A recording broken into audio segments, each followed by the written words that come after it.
Yang pertama, apakah ada catatan selain 12 rasul? Kan dalam Alkitab kan 12 kemudian 70 murid kan. Nah, 70 murid itu termasuk Markus dan Lukas. Jadi sekalipun Markus itu bukan termasuk 12 murid, tapi dia termasuk 70 murid. Dan catatannya dari mana? Catatannya dari tulisan Hippolytus dari Roma. Hippolytus itu adalah muridnya Irenaeus, dan Irenaeus muridnya Polikarpus. Polikarpus muridnya Yohanes. Jadi dari generasi ketiga. Nah, karena generasi ketiga itu kan masih bisa dilacak. Misalnya contohnya gini. Saya nulis buku Religi dan Religiositas Bung Karno. Saya tidak mengalami zamannya Bung Karno. Ya kan, seperti Hippolytus tidak mengalami zamannya Yesus. Tetapi sebelum saya menulis buku, saya wawancara Ibu Hartini, istrinya Bung Karno. Saya ke Jepang 2 kali untuk menemui Mr. Nakajima, sahabatnya Bung Karno, yang dulu menjadi arsitek dari pembangunan Hotel Indonesia. Saya cross check data saya lewat Pak Sabam Sirait, yang waktu itu menjadi aktivis mahasiswa Kristen ketika Bung Karno masih menjadi presiden Indonesia. Lalu saya juga setelah buku itu jadi, lalu saya kembali ke Ibu Hartini dan beliau membaca buku saya. Lalu ketika peresmian perpustakaan Bung Karno di Blitar, saya diundang oleh Mas Jarod Saiful Hidayat, waktu itu menjadi wali kota Blitar, untuk melonsing buku saya.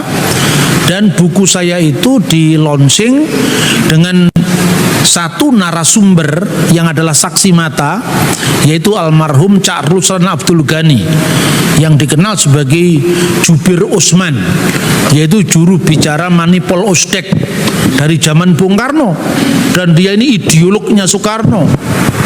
Lalu ada Dr. Hudori Yunus.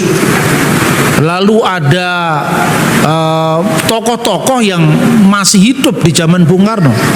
Jadi ketika buku itu beredar dan menjadi bestseller ketika itu, bahkan masuk di koran Kompas 1 halaman penuh, yang diresensi salah satunya oleh Bang Daniel Dakidae dan juga Pak T.H. Sumartana ketika itu, juga Pak Ahmad Safi'i Ma'arif almarhum. Buku ini sudah heboh di Indonesia, buku saya. Tidak ada satupun yang menyangkal apa yang saya tulis. Karena apa? Sumber primer semua yang saya pakai, yaitu tulisan-tulisan Bung Karno langsung, sumber primer. Sumber sejaman, yaitu sahabat-sahabatnya Bung Karno langsung. Jadi tulisan saya, sekalipun saya bukan saksi mata, bisa ditemukan mata rantainya dari zaman Bung Karno. Nah, begitu juga Hippolytus.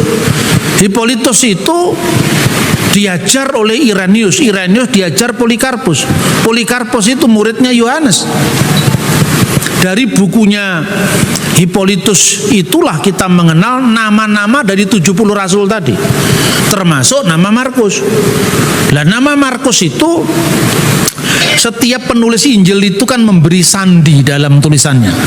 Maka saya katakan tadi, tidak ada nama Matius, tapi Matius selang menyebut eksistensi seorang yang menamakan diri Lewi, si pemungut cukai. Ini menjadi sandi bagi dirinya sendiri bahwa Lewi itu adalah Matius. Yang kedua, Injil Yohanes, dia menggunakan sandi murid yang dikasihinya. Nama itu yang dipakai sandinya. Lalu Markus memberi sandi. Ada seorang pemuda yang selalu mengikuti ketika Yesus ditangkap. Lalu pada saat Yesus benar-benar ditangkap, dia lari dengan meninggalkan jubahnya. Lari telanjang itu bukan telanjang bulat, karena di Timur Tengah kan selain baju dalam itu ada jubah seperti galabia kalau sekarang, itu ditinggal di situ. Lalu dia lari. Itulah Markus. Tidak ada Injil lain yang mencatat eksistensi perempuan perempuan yang lari meninggalkan jubahnya tadi kalau tidak di Injil Markus. Lukas memberi sandi pada dirinya sendiri, yaitu apa? 2 murid yang berjalan ke Emmaus. Satu murid itu namanya Kleopas. Nah, Anda cari di 12 Rasul kan nama Kleopas nggak ada. Tapi Kleopas itu juga muridnya kan di dalam Injil Lukas. Satu yang menemani Kleopas nggak disebutkan namanya. Maka menurut Bapak Gereja yang bernama Yohanes Chrysostomos, dia sendirilah Lukas yang menyertai Kleopas itu. Nah, ini cara penulisan orang di abad pertama memang lazim seperti itu. Dan Anda bisa bandingkan misalnya dengan tulisan-tulisan di abad itu, bahwa kemudian mengatakan bagaimana kita bisa mengerti bahwa Markus itu saksi mata. Sekarang bayangkan ya, ini saya katakan, nama Markus memang tidak muncul, karena ini seringkali muncul dalam tulisan-tulisan polemik. Nama Markus memang tidak muncul langsung dalam 12 Rasul. Tapi 70 Rasul itu tidak semua disebutkan namanya. Ada yang disebutkan namanya, misalnya Kleopas disebutkan namanya. Tapi Markus nggak disebutkan namanya. Tapi bayangkan, dia tidak disebut namanya. Tapi rumah ibunya dibuat ngumpul para Rasul, coba. Karena gereja modern kadang-kadang tidak menemukan, pertama, budaya orang Timur Tengah, ya. Kedua, dia tidak paham kira-kira antara satu sumber dengan sumber lain itu kaitannya apa. Saya dengan mudah bisa jelaskan. Coba bayangkan, nama Markus tidak langsung dicatat, tetapi ibunya Markus yang namanya Maria, ibu Yohanes yang disebut Markus, rumahnya dibuat ngumpul para rasul. Masa bukan saksi mata yang begitu? Wong rumahnya jadi dibuat mangkalnya para rasul. Yang kedua, ketika Yesus mengadakan perjamuan malam terakhir, pergilah kamu ke kota, nanti kamu akan ditemui dengan seorang yang membawa kendi. Dia akan menunjukkan di mana, katakanlah guru mau merayakan perjamuan Paskah di rumahmu, nanti dia akan menunjukkan loteng, ruang atas, kan gitu kan? Nah, itu rumah siapa ruang atas itu? Itu rumahnya Markus. Dan di Yerusalem, maka saya bilang tadi, keluarga kaya raya yang hanya bisa membeli tanah dan rumah di tengah kota yang nampung 120 orang. Pencurahan Roh Kudus dihadiri berapa orang? 120 orang, dan itu di rumahnya Markus. Masa yang begini bukan saksi mata? Jadi orang lupa mencari ungkapan langsung, tetapi tidak memahami di abad pertama itu pola penulisan itu seperti apa. Nah, contoh lain, Markus saksi mata itu jelas sekali, karena rumahnya dipakai untuk pencurahan Roh Kudus, rumahnya dipakai perjamuan malam, rumahnya dipakai untuk mengganti Yudas menjadi Matias. Dan waktu penggantian Yudas dan Matias itu, coba dibayangkan, apakah ada saksi-saksi mata selain dari saksi mata 12 Rasul ini? Bisa kita lihat sekarang di Kisah Rasul pasal 1 dan 2 secara khusus kita bisa melihat, ya, langsung pasal 2 saja. Waktu pasal 2 penggantian Yudas itu, Yesus ke surga, rasul-rasul menanti-nanti, Matias dipilih menggantikan Yudas. Pasal 1 dulu, ayat 15, pada hari-hari itu berdirilah Petrus di tengah-tengah saudara-saudara yang sedang berkumpul, kira-kira 120 orang banyaknya, lalu berkata, hai saudara-saudara, haruskah genap nas kitab suci yang disampaikan Roh Kudus dengan perantaran Daud tentang Yudas pemimpin orang yang menangkap Yesus itu? Dahulu ia termasuk bilangan kami dan mengambil bagian dalam pelayanan ini. Yudas ini telah membeli sebidang tanah dengan upah kejahatannya, lalu ia jatuh tertelungkup dan perutnya terbelah sehingga semua isi perutnya tertumpah keluar. Hal itu diketahui oleh semua penduduk Yerusalem, sehingga tanah itu mereka sebut dalam bahasa mereka sendiri Hakal Dama, yang artinya tanah darah. Lalu kita lewati ayat 21.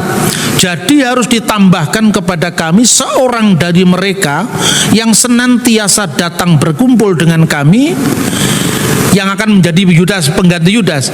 Seorang dari mereka yang senantiasa datang berkumpul bersama kami selama Tuhan Yesus bersama-sama dengan kami, mulai dari baptisan Yohanes sampai hari Yesus terangkat ke surga meninggalkan kami untuk menjadi saksi dengan kami tentang kebangkitannya. Lalu mereka mengusulkan dua orang, Yusuf yang disebut Barsabas dan juga yang bernama Justus dan Matias.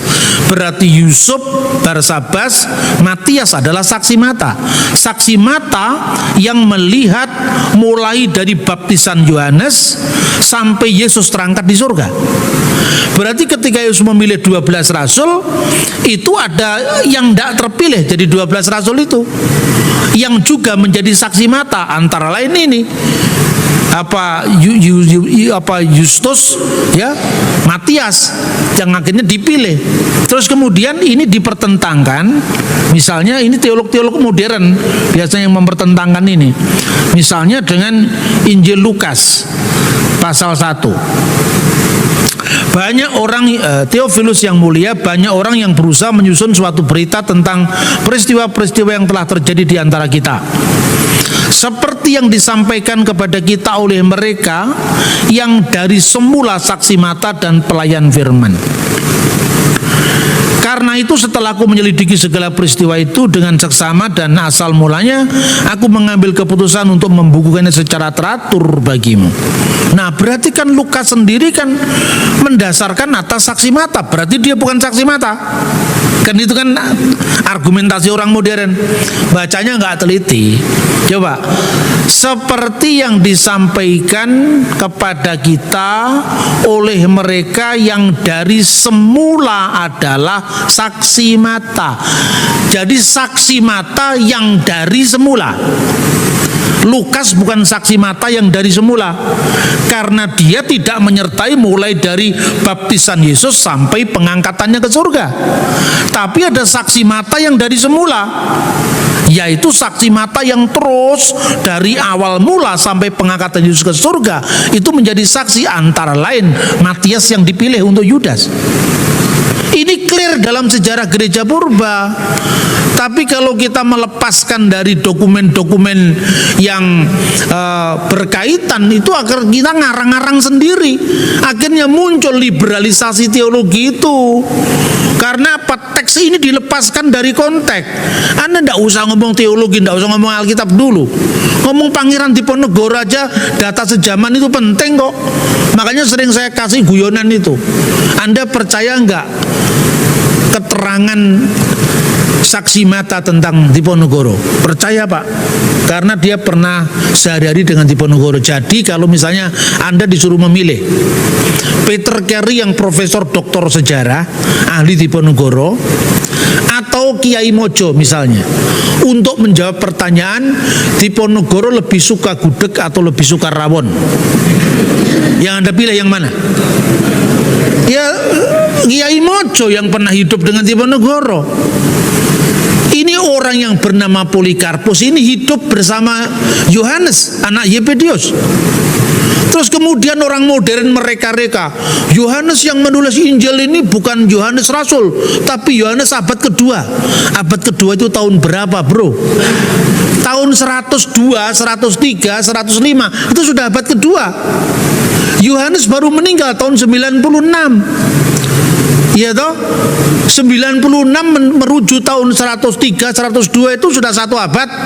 Itu sama dengan Anda pergi dari Sragen ke Solo. Sragen kan masih Jawa Timur kan? Nah, ada Tugu di situ. Terus di sini masuk ke Jawa Tengah. Terus kakimu yang satu taruh di Sragen di dekat Tugu itu, yang satu taruh di Solo. Nah, ini loh orang sakti.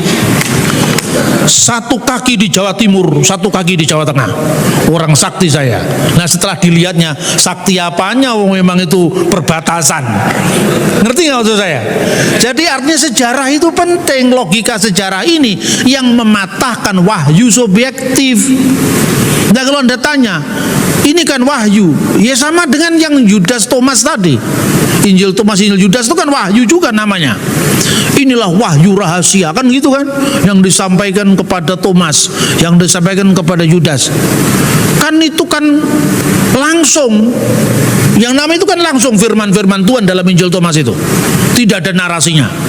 Nah kalau Alkitab kan kitab karangan, kitab wartawan katanya. Ini orang kurang ajar kan sering ngomong begitu. Tapi saya bilang, lebih bagus kitab wartawan yang jelas ada sumbernya, ketimbang apa yang Anda yakini kumpulan firman Allah seperti yang tertulis dalam Logia Yesus, Injil Thomas, tapi itu klaim subjektif tentang wahyu. Saya tidak mau ngomong agama lain, saya ngomong tentang Kristen aja lah, supaya orang tidak marah-marah ke saya. Saya tidak pernah nyinggung agama lain aja orang marah ke saya, apalagi saya nyinggung agama lain. Karena apa? Karena mereka takut dengan pembuktian sejarah. Makanya yang ditunggu-tunggu dari saya itu kepleset ngomong, terus kemudian saya nyerang agama lain, nanti dianggap tindak pidana penistaan kan itu, maka saya tidak mau, saya nggak ngomong agama lain. Ketika Anda ngomong tentang wahyu, saya bandingkan itu Injil Thomas tadi, itu ucapan langsung itu yang dianggap firman Tuhan. Tidak ada narasinya, karena nggak ada narasinya. Ucapan tuh diomong konteksnya apa, di mana, bahasanya apa, tidak penting kok, wahyu kok. Gitu. Tapi kalau Anda ngomong di Alkitab, Anda mendapatkan dalam kitab Daniel mene tekel urfarsin. Bahasa apa ini? Bahasa Akadia. Nah dari sinilah kita bisa melacak bagaimana kehidupan Daniel. Kan gitu kan. Nah di tengah-tengah termasuk tadi yang apa yang diucapkan Yesus di tanah itu. Kita nanti akan saya bahas di YouTube tersendiri, itu panjang jawabannya. Saya sedang menyiapkan itu. Menyiapkan ada beberapa kemungkinan ya. Apa yang diucapkan Yesus itu ada beberapa kemungkinan. Tapi semua kemungkinan itu kalau Anda tulis pakai bahasa Itali saya nggak percaya.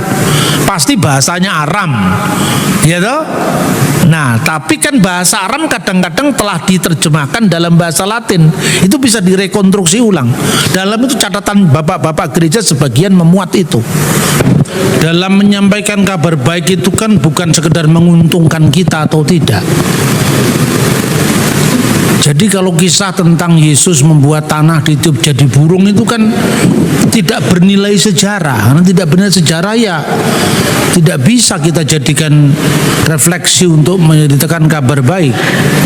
Sebab Alkitab dengan sangat jelas mengatakan bahwa mukjizat pertama yang dilakukan Yesus yang ada di Kana Galilea itu mengubah air menjadi anggur.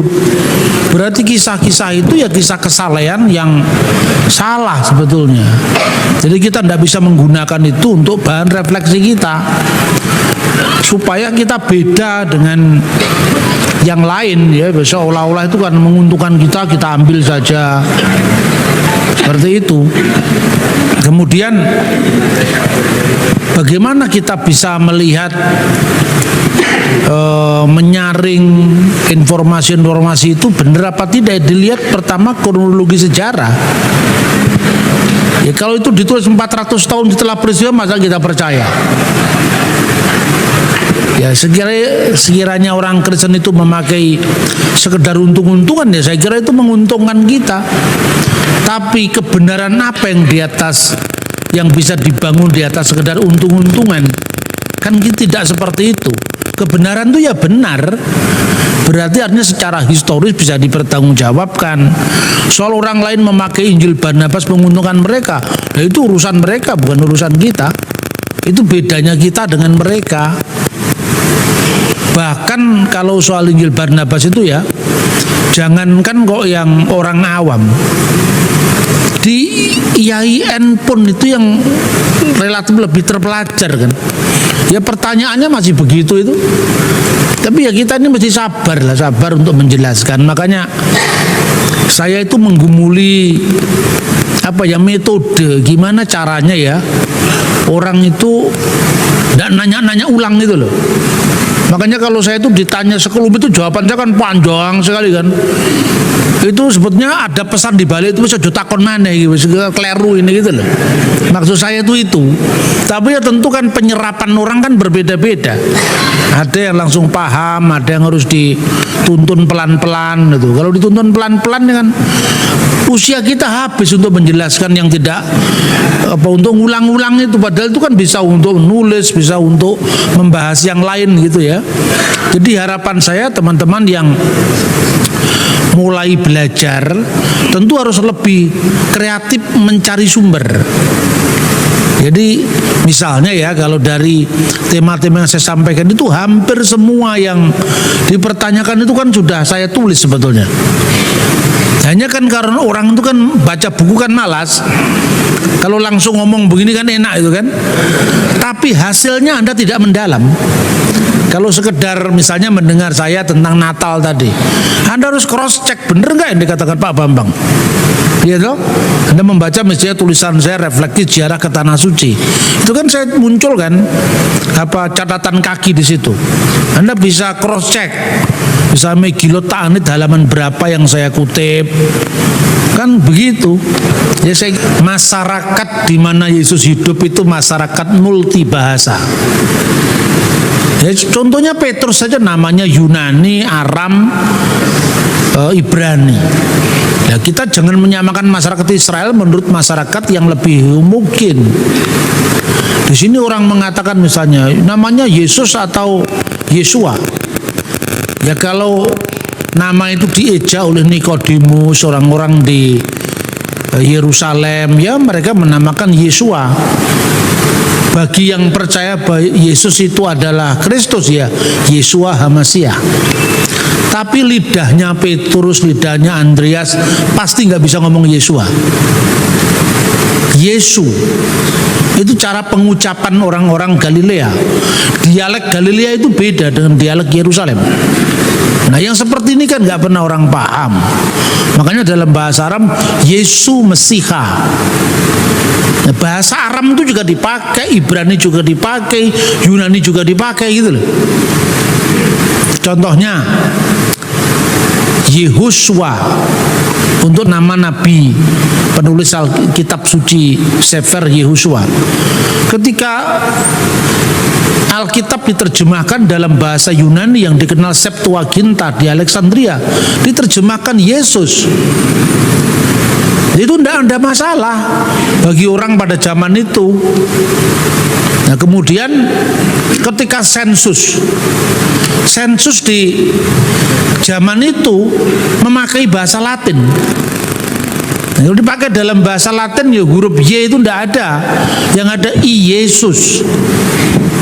Nah masa itu salah? Harus diadakan huruf yang sama dengan Ibrani kan ya tidak begitu. Misalnya Anda nulis bahasa Jawa ya, ditulis pakai bahasa Arab, coba seorang Arab suruh maksa-maksa Joko namanya. Mana bahasa Arab Joko? Tulisannya juga Juku loh bahasa Arab. Gitu?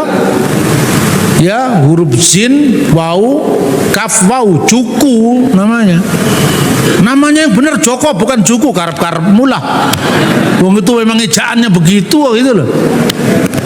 Kecuali kalau bahasa Ibrani huruf O itu ada, Joko itu ada. Kalau bahasa Arab kan adanya A, I, U. Nah, gimana kalau seperti itu? Sensus itu bahasa Latin abad pertama. Jadi mau dipaksakan nama Yesua yang tidak ada dalam bahasa Latin, yang ada Yesus. Jadi orang salah memahami di zaman Yesus yang dipakai bukan hanya satu bahasa. Justru kita mestinya bangga dong. Apa Kristus itu dihayati dalam berbagai macam bahasa. Karena Injil itu memang miliknya bangsa-bangsa, bukan hanya miliknya orang Yahudi kan gitu kan. Kalau kita mengeja pakai bahasa Ibrani klasik ya Yesua HaMasiah. Kalau pakai bahasa Aram ya Yesu Mesiha. Meskipun tertulis Yesua, jadi dibaca Yesu Mesiha. Kemudian dalam bahasa Yunani Yesus Kristus, bahasa Latin Yesus Kristus. Itu kan orangnya itu juga, tapi yang jelas di abad pertama di Israel nggak ada nama Isa, nggak ada itu. Kalau Isa itu ya orang Aceh, orang Arab itu namanya Isa. Itu nama Isa nggak ada di abad pertama. Tapi apa salah menyebut nama Isa? Enggak juga kalau maksudnya sosok yang sama itu. Cuman jangan memaksakan. Abad pertama ada nama Isa, kok golek ono ya ora ketemu.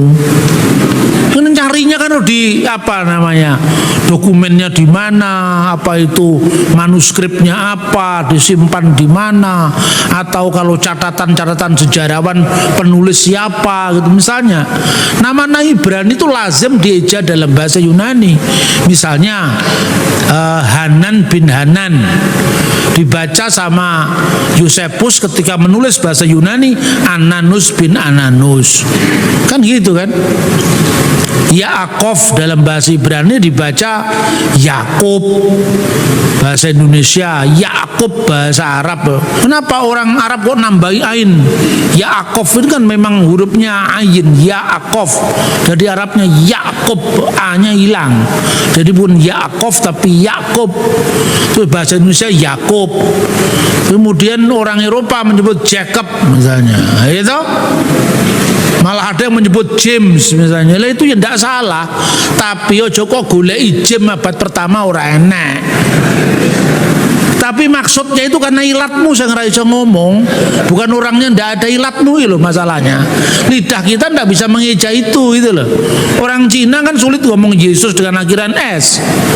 Maka di dalam nama Yesus ya Yesu, Fong Chu Yesu Tokmi kan gitu kan. Dalam nama Yesus, wis kabeh kuwi bener. Lah orang yang sepele-sepele dipersoalkan. Makanya kita itu mesti belajar dari sudut pandang yang lengkap, bukan hanya dari satu sudut pandang. Itu ya. Jadi sudah benar itu Pak. Nggak usah kalau Bapak diterjemahkan dalam bahasa Ibrani ya Besem Yeshua Hamasiah Amin. Terjemahkan bahasa Inggris in the name of Jesus Christ Amin. Terjemahkan dalam bahasa Arab Bismi Yesu Al-Masih Amin, kan gitu. Tentang penetapan 25 Desember. Itu dokumen tertuanya tertulis dalam Liber Pontificalis. Liber Pontificalis itu ditulis tahun 126. Jadi itu pada masa ketika gereja mula-mula memperingati malam Natal tanggal 24 Desember malam hari. Jadi tertulis di sana, ketika engkau merayakan malam Natal, maka kidung yang dinyanyikan adalah Gloria in excelsis Deo. Liber Pontificalis itu tulis dalam bahasa Latin. Suka atau tidak suka sampai sekarang kita menyanyi Gloria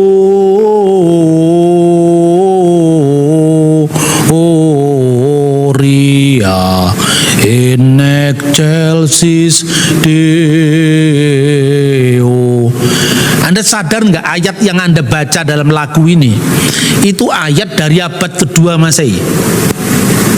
Jadi orang belajar itu jangan hanya satu aspek, jangan hanya otak-atik ayat, otak-atik teks ya.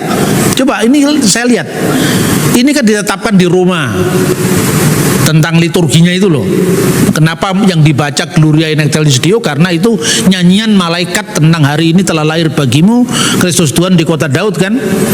Nah pada zaman itu kira-kira tahun 125 bahasa Latin dari Alkitab yang dipakai itu terjemahan apa? Karena setelah abad keempat gereja Roma itu menggunakan teks bahasa Latin dari Hieronymus yang diterjemahkan di Bethlehem. Santo Hieronymus itu sampai sekarang di Bethlehem dekat gua kelahiran Yesus ada gua Hieronymus. Waktu itu Hieronymus belum lahir ketika Natal ini ditetapkan nyanyiannya. Maka dikatakan dalam terjemahan Hieronymus bukan Gloria in excelsis Deo, tapi Gloria in altissimis Deo. Tapi kenapa di situ kita masih tetap menggunakan excelsis bukan altissimis? Karena ayat yang sudah terlanjur jadi lagu itu sulit diubah. Ngerti nggak? Coba Anda kita nyanyi lagu selidiki nyatakan segala perkara. Itu kan pakai terjemahan lama. Kalau terjemahan baru, perkara itu artinya perkara perdata, perkara pidana. Tapi waktu itu perkara itu artinya hal. Ini terbukti kan bahwa lagu itu sulit diubah. Itu menunjukkan lagu itu muncul dari terjemahan Alkitab ketika lagu itu muncul. Begitu juga dari teks pontifikalis ini, liber pontifikalis itu jelas bahwa teks yang digunakan oleh pemimpin gereja pada saat lagu Gloria ditetapkan itu sebelum zamannya Hieronymus. Karena yang digunakan teks kuno yang berasal dari Vetus Latina. Itu yang pertama. Yang kedua, penetapan kedua itu kita akan merayakan Natal 25 Desember sebentar lagi di Israel, yaitu di Kaisarea oleh uskup yang namanya Hippolytus. Jadi memperingati Natal itu sudah terbiasa di abad awal. Karena apa? Melawan kaum Gnostik. Kaum Gnostik kan mengatakan lahir itu tidak pernah Yesus lahir. Makanya gereja mulai menghitung kapan Yesus lahir untuk menunjukkan dia telah lahir, dia telah mati, dia telah bangkit. Tanggalnya jelas, kira-kira seperti itu. Tahun 175 itu diadakan di Kaisarea Maritim, ya.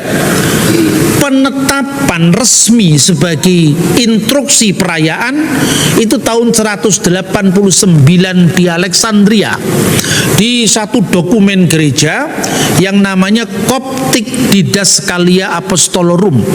Bunyinya seperti ini: ya ikhwatana, wahai saudara-saudara, tahfutu fi ayamil a'yad allati itmilat ar-rabb, tetapkanlah pada hari-hari perayaan kita, yaitu Natal dari Tuhan kita. Wa kamaluhu, tepatnya fi kamsati wa isrin min syahri tasi'il ladzi lil Ibranin, yaitu setiap tanggal 25 bulan ke-9 Ibrani. Bulan ke-9 Ibrani itu bulan Kislev yang bertepatan dengan aladhiya at-tasi'u wal isrun min syahri rabi'il ladzi li misriyin, dan yang bertepatan dengan tanggal 29 bulan keempat Mesir, yaitu bulan Kiyah.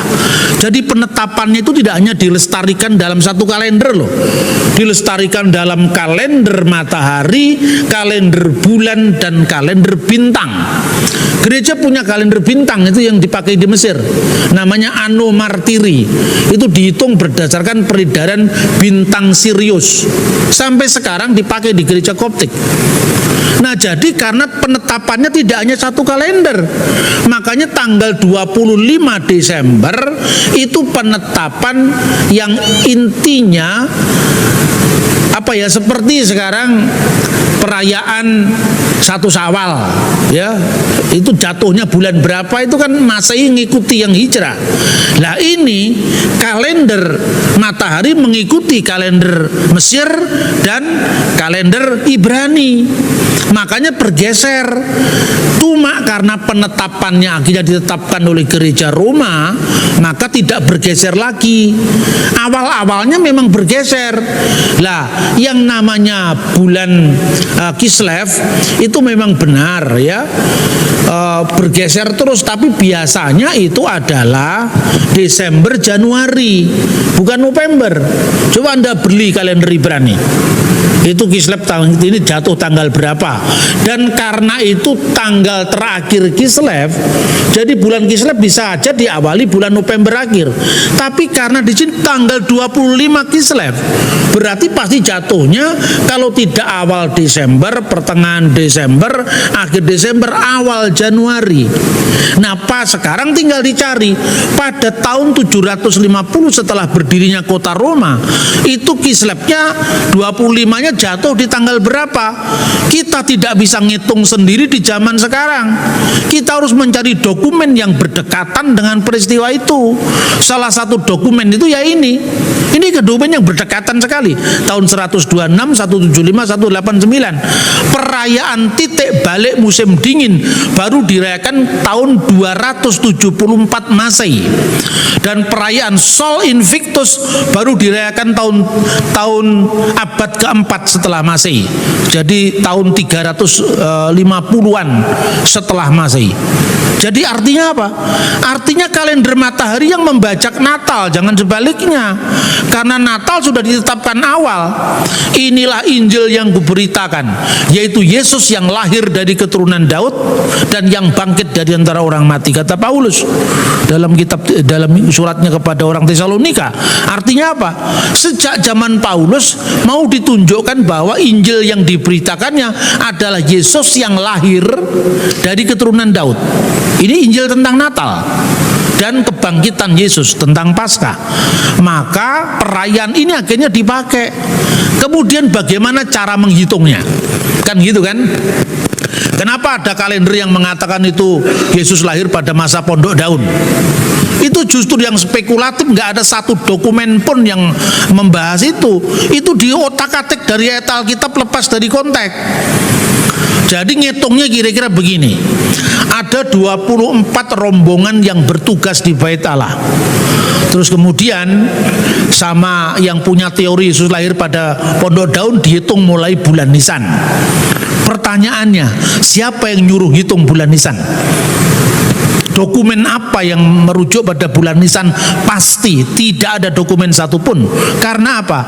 Kalender Ibrani itu selalu bergeser. Tapi segeser apapun kalender Ibrani tidak pernah mubeng lingkaran tahun. Karena apa? Setiap 19 tahun ada 7 kali yang disebut bulan ke-13. Makanya tidak bisa tertib mulai satu pedoman tertentu, karena bulan ke-13 itu akan muncul 7 kali dalam 19 tahun. Kenapa muncul bulan ke-13? Karena tahun Masehi harus disinkronkan dengan tahun Ibrani.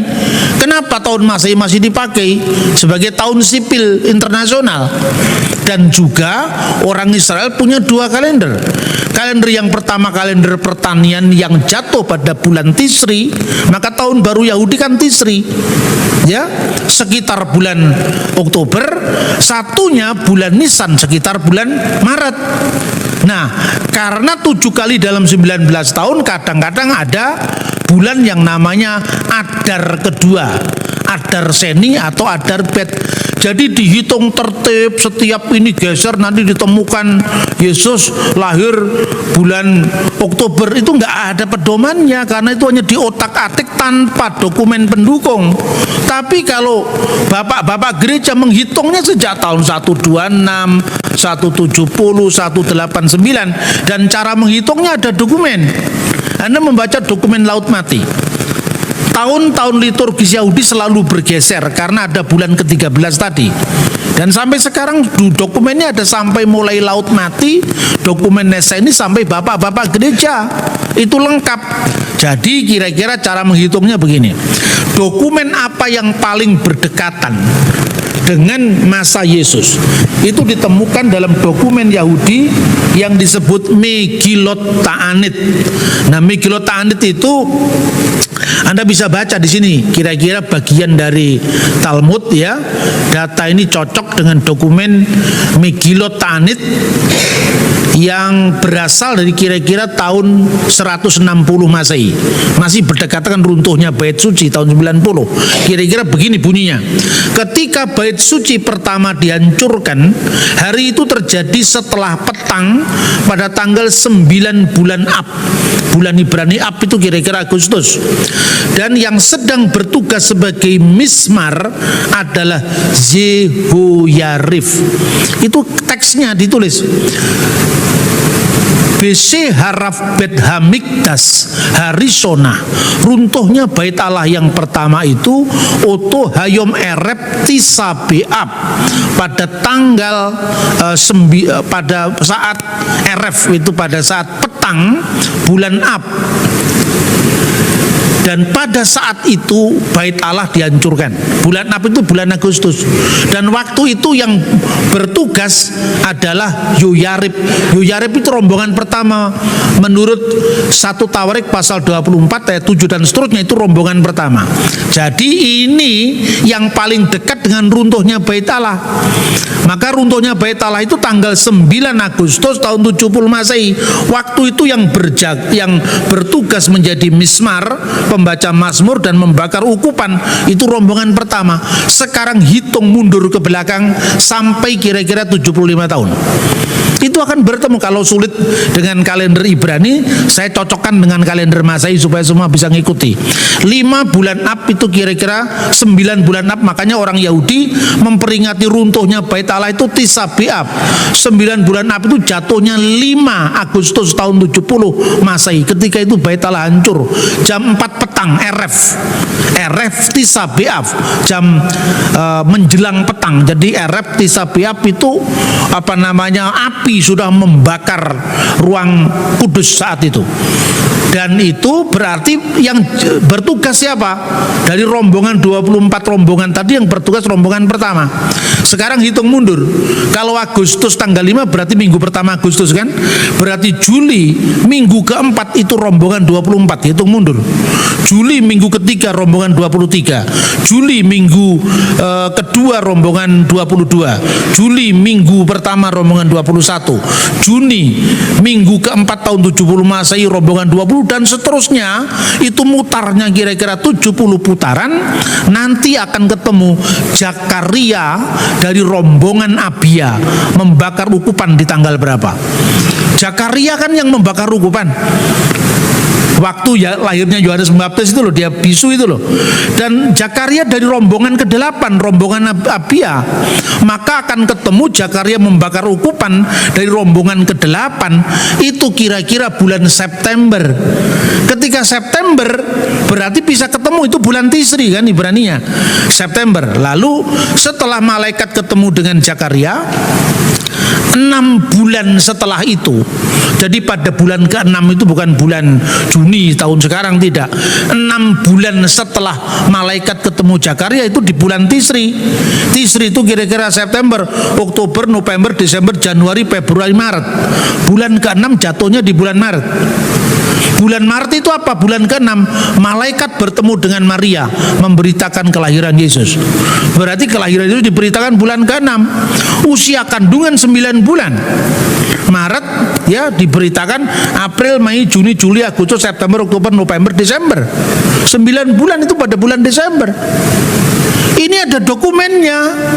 Dan dokumen ini juga dilaporkan oleh orang yang bernama Julius uskup dari Nikea, yang melaporkan kepada Pop Yohanes di Roma bahwa di timur orang sudah mulai menetapkan kalender Natal. Dari mana mereka menghitung? Salah satunya di buku sejarawan Yosefus dan Megillot Ta'anit. Karena Yosefus menulis tahun 90 Masehi. Ini sejarawan Yahudi. Kita tidak usah ngarang-ngarang dengan hitung-hitung sendiri. Karena apa? Kalendernya bergeser. Lah kita tidak ngerti kalender Yahudi, kita tidak ngerti kalender Koptik, kita tidak ngerti kalender Julian. Apalagi ngomong bulan ke-13, yang tahu kita tahu cuman gaji ke-13. Ya toh? Jadi sumber primernya kita tidak pegang.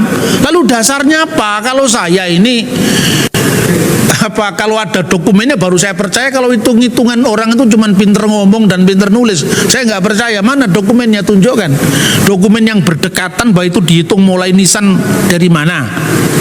Apakah setelah pembuangan Babel itu tertib seperti sebelum pembuangan Babel, di mana datanya dalam kitab Ezra, Nehemia, minimum adalah tafsir rabbinik yang bicara tentang itu. Karena kalau tafsir Yahudi, orang Yahudi baca kitab kan bukan sekedar maknanya untuk khotbah, Kalau orang kan baca Alkitab kan untuk khotbah. Orang Yahudi baca Alkitab itu untuk ngitung jatuhnya Paskah tanggal berapa, jatuhnya hari Rabu, untuk apa puasa tanggal berapa, tanggal berapa, hari Senin tanggal berapa, hari Kamis setelah Sabat tanggal berapa. Itu kan dihitung karena apa? Terkait dengan perayaan liturgi Yahudi. Nah, sekarang pertanyaannya, itu orang-orang Kristen yang ke Yahudian ikut Yahudi golongan apa sekarang? Ya toh, kalau dia mau ke Israel sekarang itu Yahudi Rabbinik, nyatanya ya Rabbinik nggak pernah ngomong Yahweh, terus ikut siapa? Ya kalau Yahudi zaman Yesus sudah punah, nggak bisa dilacak lagi.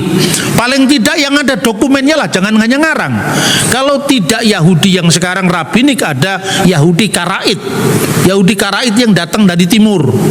Yahudi yang menolak itu Taurat lisan itu.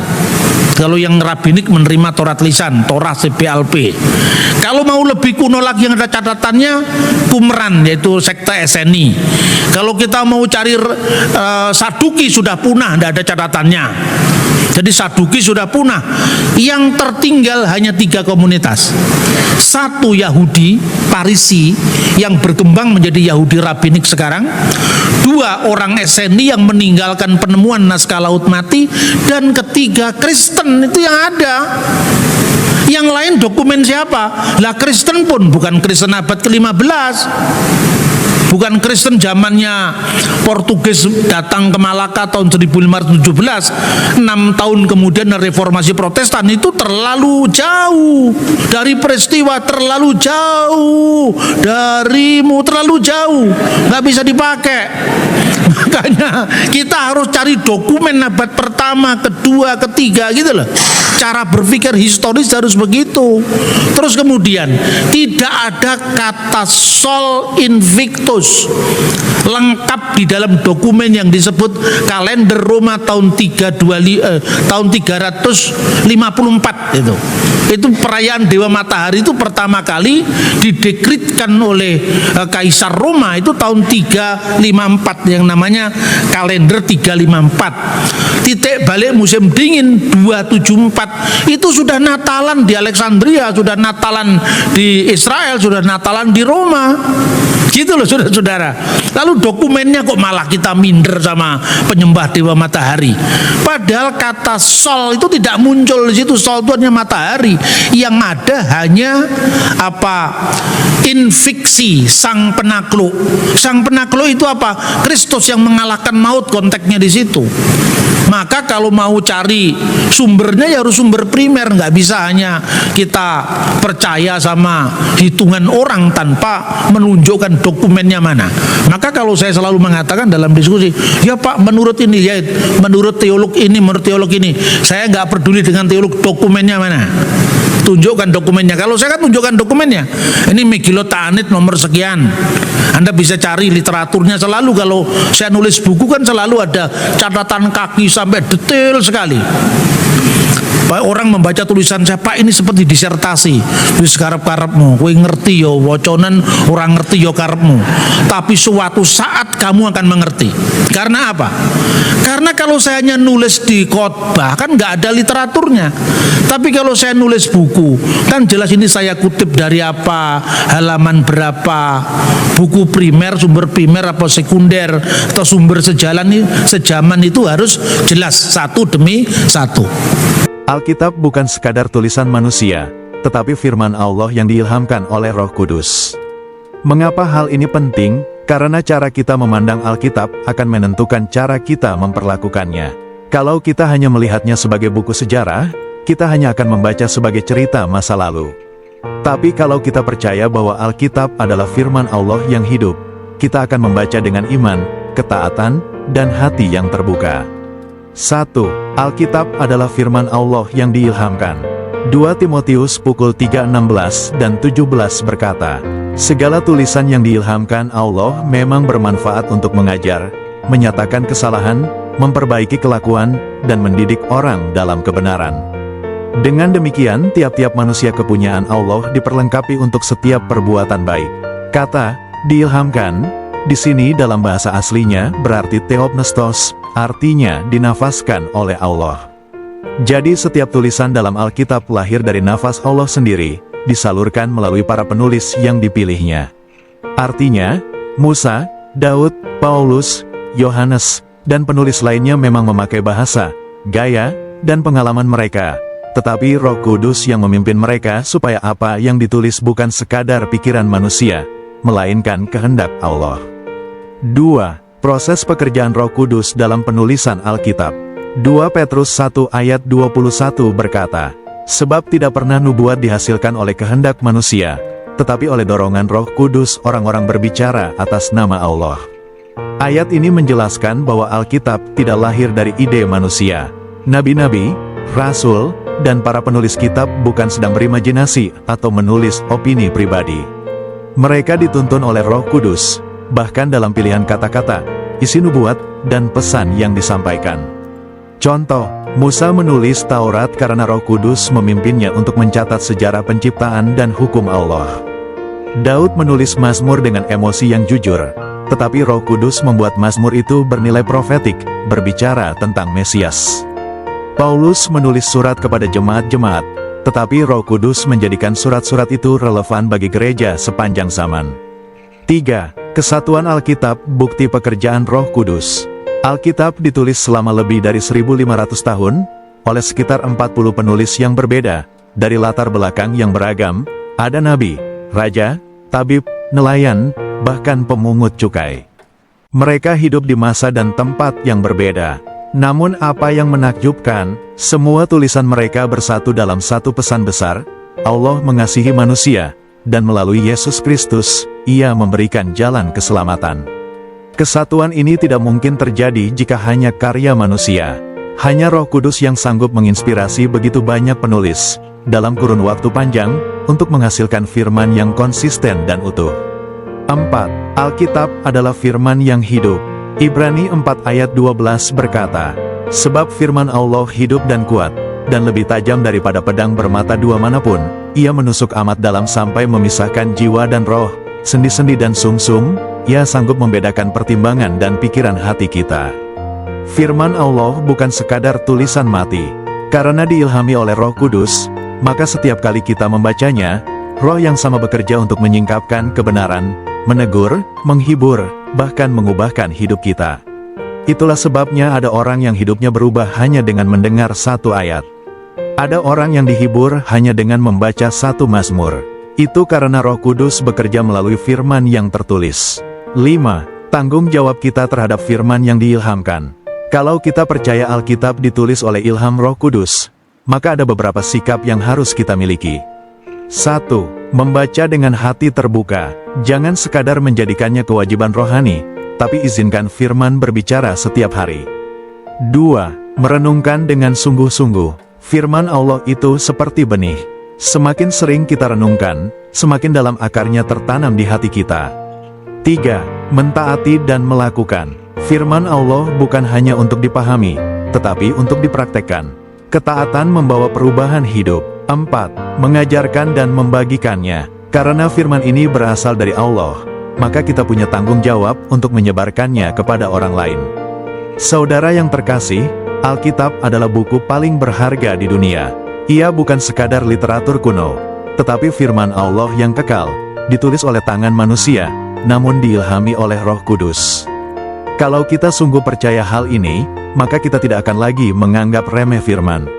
Kita akan membaca dengan haus, merenungkan dengan tekun, dan melakukannya dengan taat. Biarlah hidup kita senantiasa dibentuk oleh firman, supaya kita menjadi saksi Kristus yang hidup, diperlengkapi untuk setiap perbuatan baik. Sejarah penulisan Alkitab. Shalom, saudara yang dikasihi Tuhan.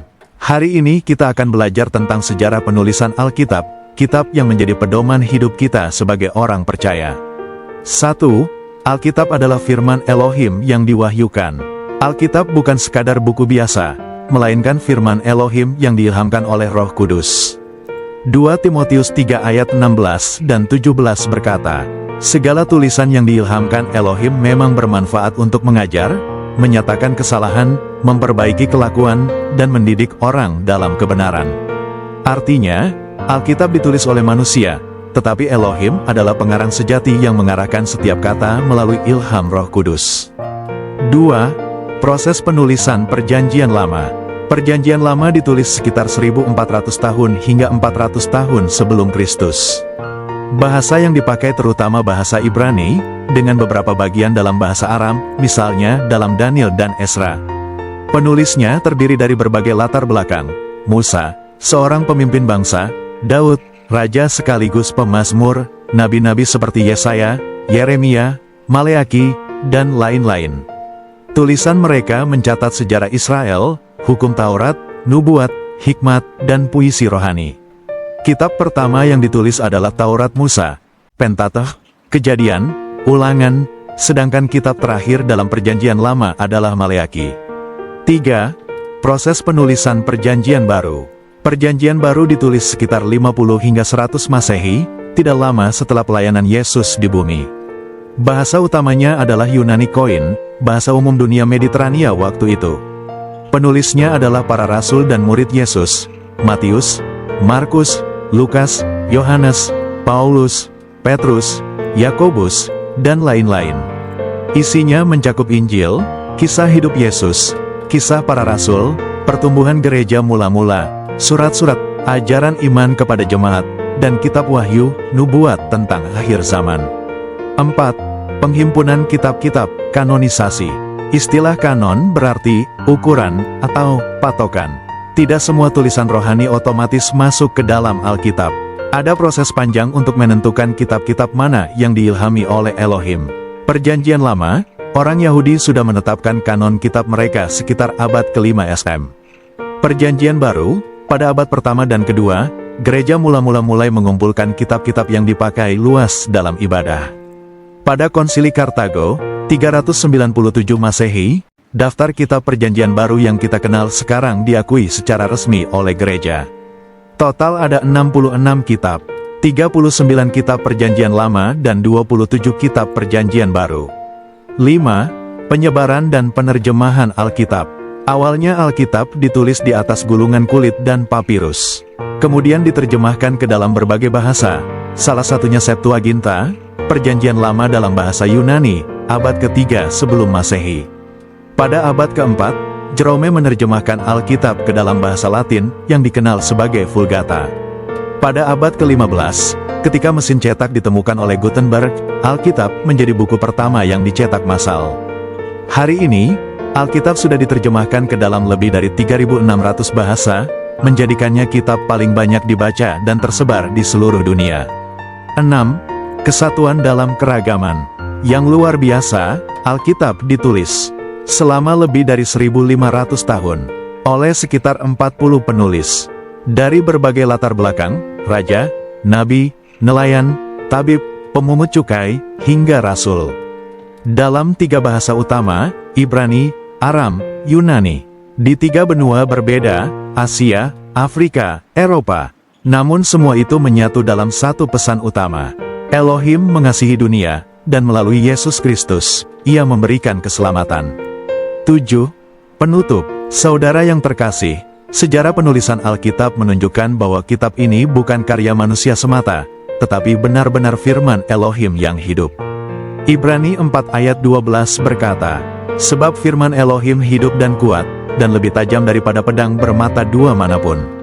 Mari kita menghargai Alkitab bukan hanya sebagai sejarah, tetapi sebagai pedoman hidup sehari-hari.